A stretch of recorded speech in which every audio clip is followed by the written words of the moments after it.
राज औचित बलाऊ धाडलं.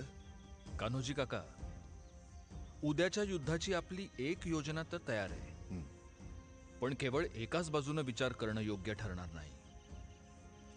दुसरी योजनाही तयार असायलाच हवी. तुमच्या याच गोष्टीचं आमासनी कौतिक वाटतं राज. तर दुसरी योजना अशी, समजा उद्याच्या युद्धात आपली फत्ते झाली नाही आणि आम्ही खानाच्या हाती लागलो. राज समजा असं झालं काका, तर तुम्ही खासा कालकला तरी येऊन जमाव करून मारामारी करून आम्हाला आपल्या बरोबर जमावात घ्या. मग आपण किल्ल्यावर येऊन पुढची योजना मार्गी लावूच. समजलं जी. पिलाजीराव गोळे आलं का तुमच्या ध्यानी? वैजी आपल्या खाशा फौजाच तयार ठेवतो.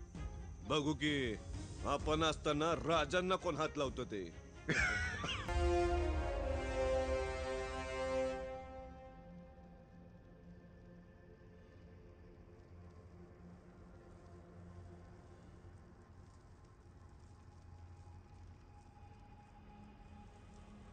कान्होजी काका, जी.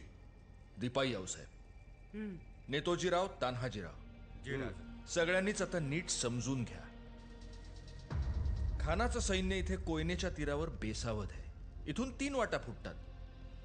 पहिली वाट थेट डोंगर चढून इथं वर भेटीच्या ठिकाणी म्हणजे जनीच्या टेंबापाशी येते. दुसरी वाट बोचेघळीच्या घाटातून खाली उतरून किल्ल्याच्या रेडे बुर्जाच्या मागून इथं चोर दरवाजापाशी येते. आणि तिसरी वाट पारच्या अलीकडून या मधल्या जंगलातून थेट गडाच्या महादरवाजापाशी येते.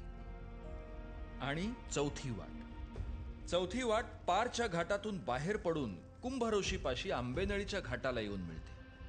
म्हणजे आपल्याला आंबेनळीच्या घाटापासून ते बोचेघळीच्या घाटापर्यंत सगळ्या वाटा अडवून हल्ला करायचा आहे. आता पुढची योजना नीट ऐकून घ्या. दिपाई आऊसाहेब जी. तुम्ही आपल्या बांदल सेनेसह पार आणि जावळीच्या झाडीमध्ये दडून राहा. तुमच्याबरोबर अण्णाजी दत्तो, सुभानजी इंगळे आणि झुंजारराव मरळ असतील. कान्होजी काका आणि बाजी सर्जेराव पारच्या वाटा अडवतील. माणकोजी 10 तोंडे, जीवाजी देवकाते, सुभानजी कणखरे, पिलाजी बेलदरे त्यांना कुमक करतील. आणि नारायण बापूजींच्या हाताखाली कमलोजी साळुंखे, रामजी पांगेरा आणि कोंडाजी वरखडे यांना राहू द्या. हैबतराव आणि बाळाजी नाईक शेळीमकर बोचेघळीच्या घाटामध्ये आपल्या सैन्यासह असतील. नेतोजीराव, राजा, इशारतीच्या तोफा होताच तुम्ही डोंगर माथ्यावरून खाली आणि थेट हल्ला करा. शामराज पद्मनाभी, त्र्यंबक भास्कर, रघुनाथ बल्लाळ अत्रे तुम्हाला मदत करतील. शामराज पंत, त्र्यंबक पंत आणि मोरोपंत पिंगळे तुम्ही तानाजीरावांच्या नेतृत्वाखाली बाबाजी भोसले, डोहार, मारणे, पासलकर आणि ढमाले यांच्यासह फिरते राहा. गरज पडली तर काताजी इंगळे, हिरोजी फर्जन, जैताजी करंजवणे यांना मदतीला घ्या आणि ज्याला गरज लागेल त्याला मदत करा. सगळ्यांनी एक गोष्ट ध्यानात ठेवायची, जर कोणी शस्त्र खाली ठेवलं तर वार करू नका, पण जर कोणी तलवार उगारली तर त्याला जिवंत सोडू नका. दिवसाच्या दुसऱ्या प्रहरात भेटीच्या तोफा होतील. तोफ झाली रे झाली की तडक हल्ला सुरू करा.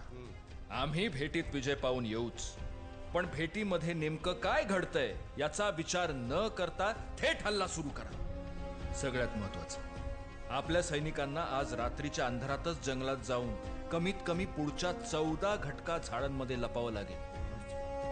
यातल्या एका जरी माणसानं हालचाल केली आणि ती गनिमाच्या नजरेस पडली तर गेले 4 महिने मांडलेला हा सगळा खेळ एका क्षणात उद्ध्वस्त होऊन जाईल आणि ते गनिमाचे लांडगे आपल्या स्वराज्याचे लचके तोडतील. त्यामुळे या मोहिमेचं यशापयश आपल्यातल्या एकन एक माणसावर अवलंबून आहे, ही गोष्ट प्रत्येकानं ध्यानी ठेवायची. हत्यार कडक चालवा. हत्यार चालवण्याची सगळी हौस फेडून घ्या, इतकी की इथून पुढं मराठा हा शब्द जरी ऐकला तरी थेट दिल्लीच्या गनिमाच्या काळजात सुद्धा थडथडलं पाहिजे.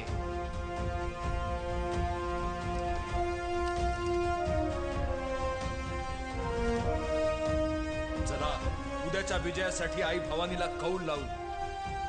जय भवानी.